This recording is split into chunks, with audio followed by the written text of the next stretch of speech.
Alright everyone, welcome back. Today we're going to be continuing our journey down the soup hierarchy. As you know, we're at the bronze medal position, third place.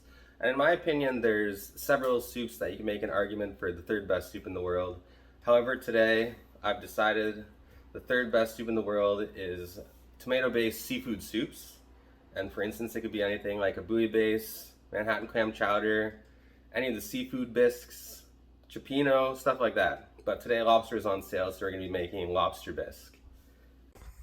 Alright, so the first step is going to be to make our lobster stock. I am using this frozen pre-cooked product because as a pet owner I don't really enjoy killing things. The shells will make the stock just as good as a fresh lobster, and the meat I would say is anywhere from 75 to 80% as good as fresh lobsters. But hey, it's your kitchen. If you want to murder some lobsters, you do you.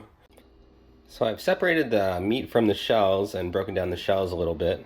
We're going to saute the shells in butter, and that's going to intensify and caramelize the lobster flavor for the stock and just make it better overall. So I've sauteed off the shells in butter and a little bit of oil just so it didn't burn.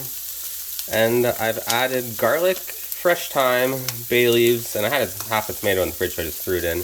But my intentions were just to add seasonings that I won't be able to puree later, and I'll add them to the stock rather than the soup when I puree it.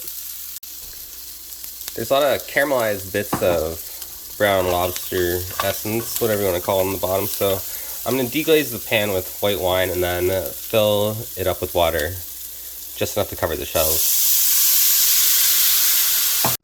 A lot of recipes call for things like celery, onions, and carrots to be added to the stock. However, in my experience, I find it a far more optimal process to add them to the base of the soup and caramelize them in the pan rather than boil them. For the stock, I'm going to boil this on a rolling boil covered for about 60 minutes. You can go up to 90 minutes, but I wouldn't recommend any longer, and no shorter than 45 minutes. Okay, so your lobster stock's simmering away. You're going to want to grab your other ingredients. Today as the base of the soup, we're going to be using celery, carrots, garlic, onion, and I just kind of had this half bell pepper in my fridge, so we're going to use that. I've decided I want to make my soup a little bit spicy or give it a little bit kick today. You could use cayenne pepper, but I have these red Thai chilies, and I'll probably just throw in this hilarious little Tabasco sauce that I had in my pantry. So let's take a second to talk about the tomato products we're going to be using. If you want a more intense tomato flavor, you can use tomato paste, or if you want a less intense tomatoey body, we can use some kind of strained or crushed or diced tomatoes in a can. But I just want to say, make sure it does not have citric acid listed as an ingredient. Citric acid is used as a preservative, and it adds a very pungent sour flavor that you can't really get out of your dish no matter what you do. You can try to balance it out with sugar or honey or something, but it's always very prominent and it kind of ruins the dish for me personally. And then the last thing will be some kind of dairy product.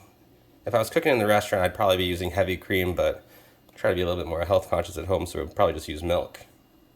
Alright, so I've chopped up my vegetables. I've got my carrots, celery, onion, garlic, and bell pepper, all chopped to about a medium dice. I've gone heavier on the onions and garlic than most recipes will probably recommend, but that's just my personal preference. You can add more or less of whatever you like in your kitchen. And we're going to add this to a hot pan and start sauteing it.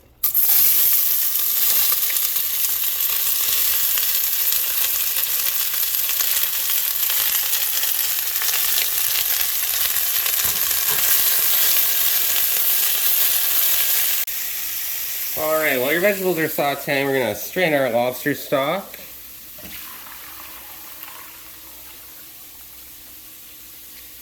Now, you might not see it, but I'm going to press pretty hard down on all the shells and ingredients to get the maximum amount of flavor out. So I've sauteed off my vegetables. I'm going to add about 4 tablespoons of all-purpose flour. We're going to make our roux now. Again, this is a 5-liter pot, and we're probably going to be making about 4 to 5 liters of soup. So maybe 1 tablespoon of flour per liter of soup you're going to make.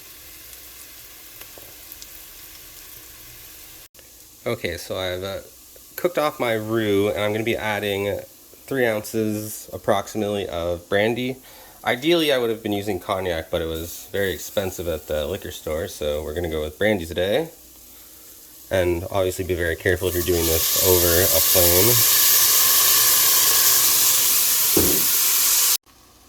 Alright, so I'm going to start adding my lobster stock ladle by ladle, and I just want to add enough to cover the vegetables.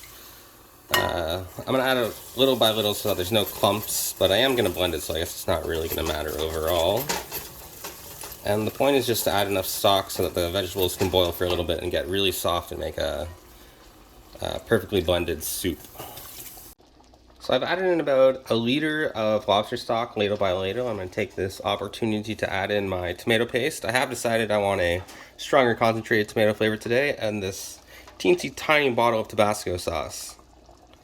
All 1/8 fluid ounces of it. Okay, so I've been boiling the base for my lobster bisque for about 15 minutes. Everything should be nice and soft, and we're going to want to transfer it to our blender now. It is critical that you use your custom designed Soup Ninja blender. If you don't have one of these, you can try your best to recreate the soup, but I cannot guarantee the results. Okay, so I've added the base for the lobster bisque back to the pot, and I'm going to add the rest of my lobster stock. I didn't add this initially just because it wouldn't fit in the blender. Just added the minimum required so that I could blend it into a smooth, nice soup. And then I'm just going to bring it back to a boil and reduce it by maybe 10 to 15% to get the flavor concentration that I want. Alright, so I actually reduced the soup by about 25%, not 10 to 15, to get the desired flavor concentration that I wanted. However, in this particular case, the rich lobster flavor is far stronger than you normally get. I guess these lobsters had gigantic brains or something. So I actually added about 1.5 ounces of red wine vinegar to balance out the richness. Now I'm going to add my milk, and I'm going to bring it back to a boil, and then reduce it by maybe 10% again. And there you have it, one of the third best soups in the world, lobster bisque. I've garnished mine with a couple lobster claws, creme fraiche, fresh dill, and fresh green onions. Alright, and there you have it. That's my take on lobster bisque. Mr. Stefan, do you have any closing words that I obviously did not force you to say on camera? Like and subscribe to Soup Ninja!